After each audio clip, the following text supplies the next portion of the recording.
few days ago, I discussed one of the B complex vitamins, pyridoxine or vitamin B6, and its relation to protein metabolisms and some controversies that are related to vitamin B6, such as the possibility of developing a condition called peripheral neuropathy.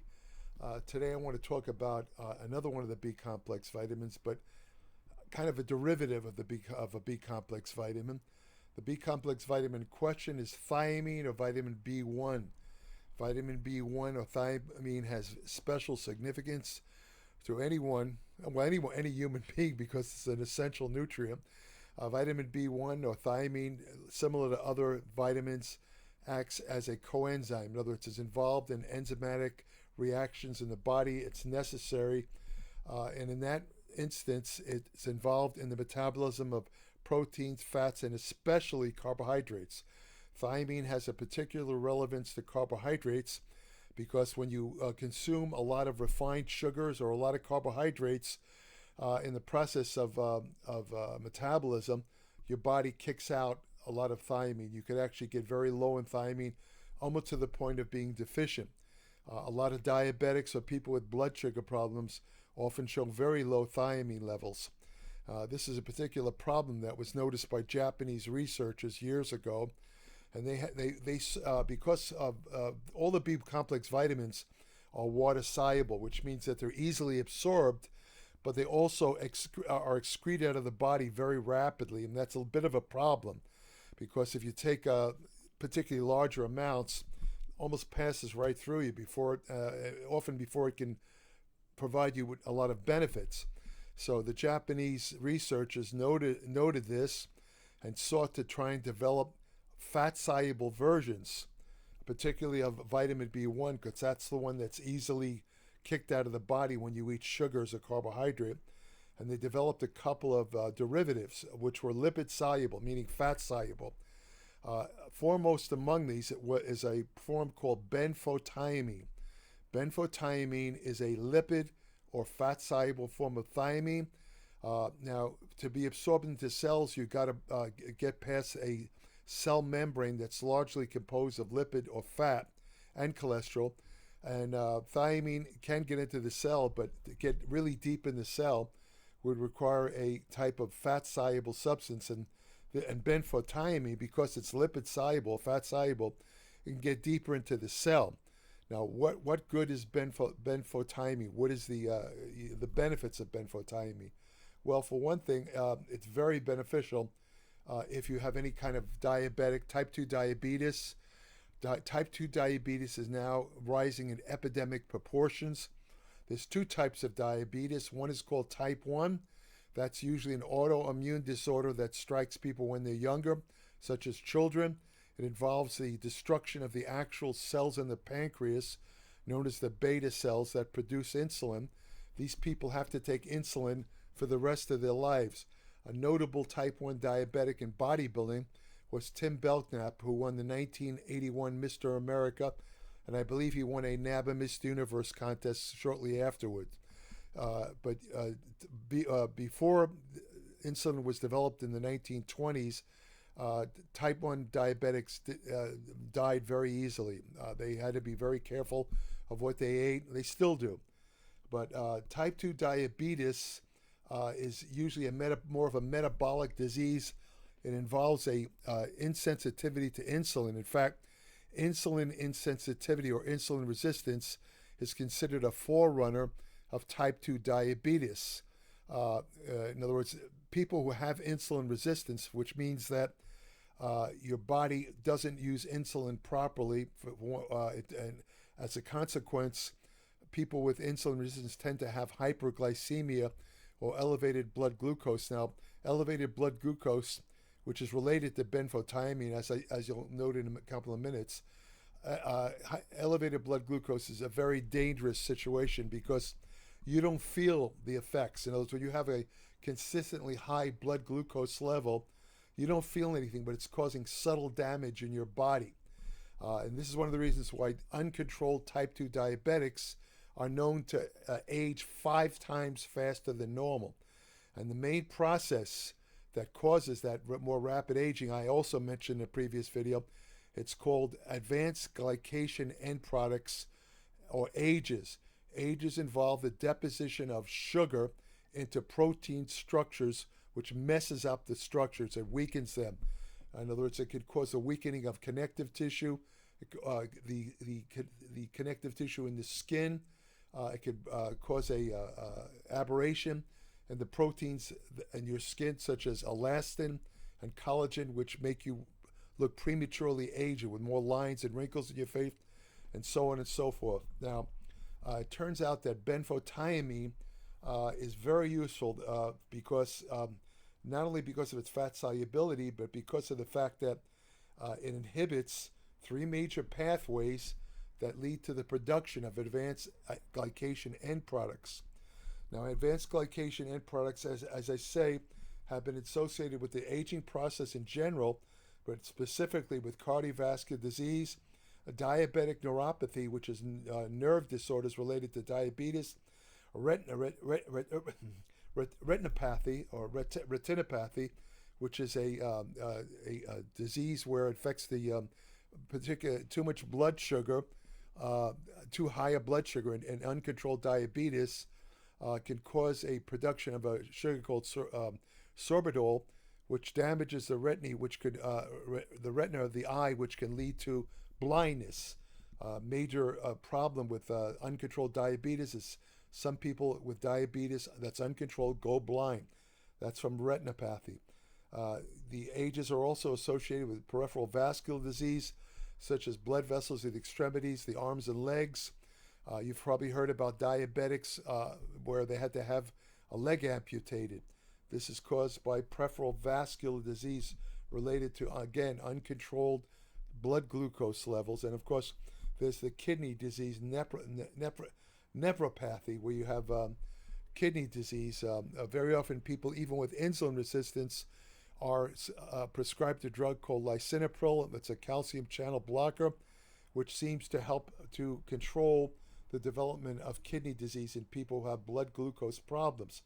Now, benfotiamine comes in the picture because what it does is it basically helps to prevent the development of advanced glycation end products from having higher blood glucose levels. And what it does is it stimulates a process in the body that results in a increase of a substance called transketolase, which I don't want to get into too much technical detail, but it basically prevents the development or lowers the development greatly of advanced glycation end products.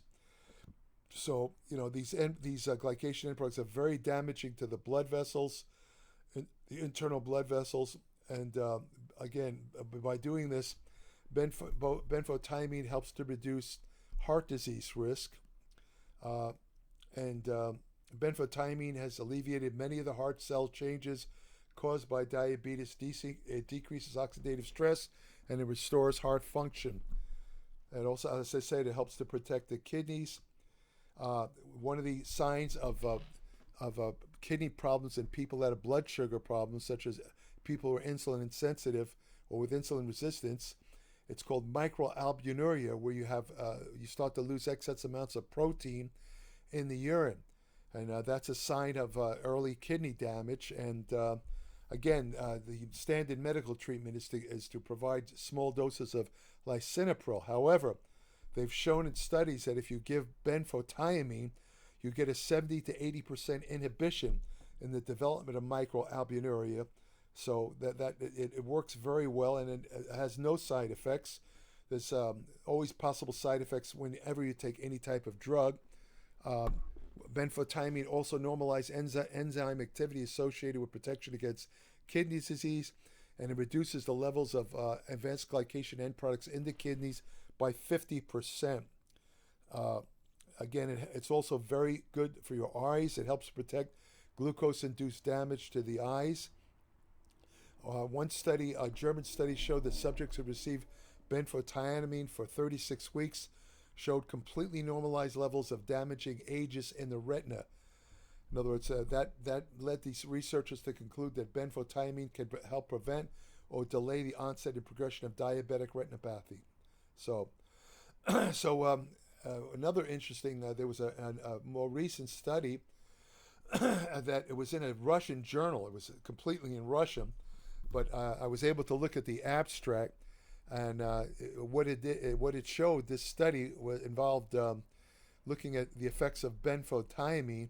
It showed that benfotiamine at a dose of 1,050 milligrams per day for 3 days can reduce not only the manifestations of endothelial dysfunction, that's the dysfunction of the lining of the blood vessels, it can lead to high blood pressure, a couple of other problems, atherosclerosis.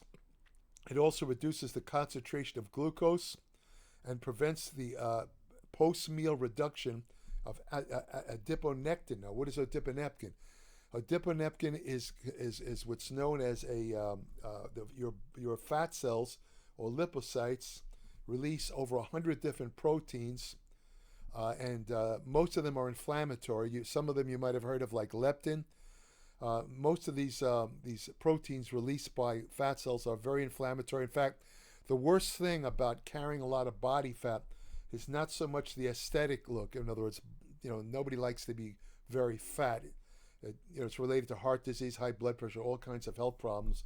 But the worst thing about it is the release of these subtle release of these proteins from fat cells causes systemic damage, which is very, very damaging and causes very rapid aging, causes the breakdown of just about everything in the body. Now, adiponectin is one of the good proteins released by fat cells. It blocks a lot of systemic inflammation. It also increases insulin sensitivity. It helps to prevent insulin resistance. So when you, unfortunately, when you eat a lot of sugars or glucose, you lower adiponectin, but it turns out that benfotiamine, if you take, let's say, a lot of carbohydrates with a meal, you'll have a lower release of adiponectin from the fat cells. But if you take benfotiamine, it reduces the reduction of adiponectin after a meal, which would normally occur. Now, this study also noted a positive effect on cognitive or brain function. And what it did is it reduced levels of a substance called preselinin 1. Now, what is preselinin 1? That's the precursor of beta amyloid. Beta amyloid is one of two proteins that are known to cause Alzheimer's disease. One of them is beta amyloid 42. The other one is tau protein. Well, if you reduce the level of preselinin, you reduce beta amyloid, and thus you could also help prevent possible brain degeneration related to stuff like Alzheimer's disease and so on and so forth. So, you might say, okay, this all. Well, what's the dosage of benfotiamine? Well, the usual dosage is between 300 and 600 milligrams a day.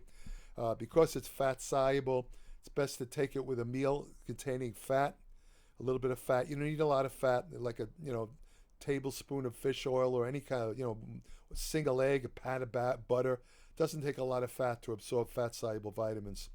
So that's the best time to take it. Again, 300 to 600 milligrams. Because of my blood glucose problems, genetically related, I've been taking benfotiamine for, well, I'm trying to remember, maybe about 18 years now.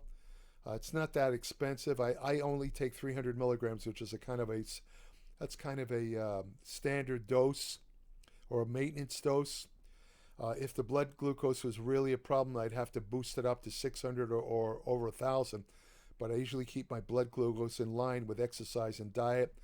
I don't eat any refined carbohydrates, and even with natural carbohydrates, I can't go crazy on them because I'm very sensitive to carbohydrates as far as glucose levels go. So that's about it. As far as bodybuilding purposes, if you consume a lot of carbohydrates, a lot of bodybuilders like to consume high carbohydrate diets. Hopefully, those are natural carbohydrates, not refined carbohydrates. Natural carbohydrates are carbohydrates that usually contain dietary fiber. They're in their natural state. They're not refined. Refined carbohydrates are horrible. They have no health benefits. They cause insulin insensitivity. They cause all kinds of problems. They're related to the development of cardiovascular disease. If you can eat carbohydrates, always make sure that they're natural carbohydrates. But even if you eat natural carbohydrates, some bodybuilders who notice they might have blood glucose problems might benefit from taking a supplement of benfotiamine. It'll help control the blood glucose and also prevent some of the worst aspects of having elevated blood glucose, such as the development of advanced glycation end products or AGEs. I'm going to have a huge article on the full effects of AGEs in my Applied Metabolics publication coming up pretty soon. There's a lot more to it than I can go into in this video. This video mainly I want to talk about benfotiamine. Another possible application of benfotiamine, it would be if somebody taking larger doses of growth hormone. Some bodybuilders and athletes like to use growth hormone. They take larger doses. Unfortunately, when they take larger doses of growth hormone, it stimulates very high blood glucose levels, hyperglycemia. I've already mentioned the possible damages, the subtle damage in the body that's done by having consistently high blood glucose levels. But now bodybuilders often counteract high glucose levels induced by growth hormone by taking insulin injections, which will lower the blood glucose. However, insulin will not affect the development of advanced glycation end products. It'll only lower the blood glucose level.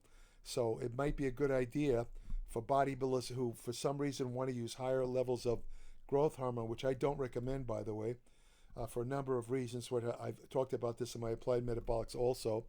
The long-term effects of high doses of growth hormone are very dangerous. But again, I'm not going to go into it here. I'm only going to say that if you can take higher doses of growth hormone, it wouldn't be a bad idea to take a benfotiamine supplement. Maybe about 300 milligrams a day would do the trick. So that's about it for benfotiamine.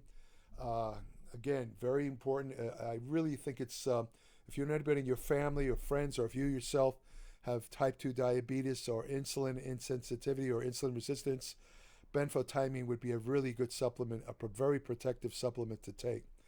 So that's about it for benfotiamine. If you want more information on nutrition, exercise science, anti-aging research, ergogenic aids, hormone therapy, supplement science, which supplements work, which ones don't, effective fat loss techniques, women's health and fitness, all of this is covered in depth, evidence-based in my Applied Metabolics publication. It's 30 to 45 pages every month, no ads, no advertisements, no BS. It's one of the last sources of nutritional and exercise truth that you'll find probably in the world. If I say, I know that's a really broad statement, but there's so much BS going around today. I mean, come on, listen, don't take my word for it. Look at these other YouTube videos. Look at some of these other publications. I mean, they're so full of crap, most of these people. I mean, just to give you an example, the other day, I should give you Applied Metabolics, to subscribe. It's at www.appliedmetabolics.com. When you subscribe, send me an email. I'll send you an invitation to join my private Applied Metabolic Facebook page, where each day I post new information on nutrition, exercise, and general health and medicine. I have an email portal on my Applied Metabolics webpage where current subscribers only could send me short questions about anything they read in Applied Metabolics or anything they're curious about related to nutrition, exercise, and I will answer the question in appreciation for their subscription. It's kind of a bonus for subscribing. So this only applies to current subscribers of Applied Metabolics. But like I was saying earlier, before I rudely interrupted myself, I got so sick of looking at these BS videos by some of these medical doctors and health professionals that I just couldn't take it anymore. Because every time I went on YouTube, if you watch one of these videos, anyone who watches YouTube knows this. If you watch one YouTube video, if any of these people make more than one video, every time you go on YouTube, more of the videos pop up automatically. I think it has to do with, what do they call that, logarithm, something like that. But every time I'd go on YouTube, I'd see these guys' videos, and I watched a couple. I couldn't stand them. First of all, the information they were giving, I wrote about in bodybuilding magazines 40 years ago. 40 years ago, I wrote, and these guys are acting like it's new information. And this stuff they offer is so elementary that I can't believe that anybody who's got past the second grade doesn't know this stuff. They say stuff like, well, what constitutes protein are amino acids. Give me a break. Is that hot news? You got to be kidding. They don't offer anything new and useful. So I just blocked them all. I don't even want to see their videos. I don't want them thrown at me on YouTube. I got rid of them. I'm not telling you to do what I did. That was just me. But you know, my point being that a lot of the stuff they talk about is it's just inaccurate. I mean, you know, these guys make a lot of money, and I admit they have a lot more subscribers than I do. That's because they have a lot of bells and whistles in their videos. They have like little cartoons and little people laughing and jumping and dancing and all that crap. You know, I mean, I don't know. To me, that I think the important thing is the information that's offered. In other words, is the information offered evidence-based and useful, or you know, are they just trying to entertain you? You know what I mean? I mean, that to me is not very entertaining. It's also very distracting to have these stupid cartoons when a guy's trying to give him information. I mean, I guess there's a lot of simple-minded people that are entertained, but I truly feel sorry for these people. I really do, but I'm not going to get into that anymore. So that's about it. You know, again, subscribe today. www. You don't have to say appliedmetabolics.com. And if you want to have the best friend you'll ever have, go. Oh, before I forget, you can subscribe to this channel. This channel is completely free. I post a new video every Tuesday. If you think that what I am offering you on this channel is of use, please subscribe and tell others about it. I'd like to grow my channel a little bit more, you know, and I feel that a lot of people are missing out by not checking out my videos because they'd be getting solid, useful information. So by all means, subscribe yourself and please let others know about the existence of this channel. And if you want to have the best friend you'll ever have, go to your local shelter and adopt a dog. Thank you for listening.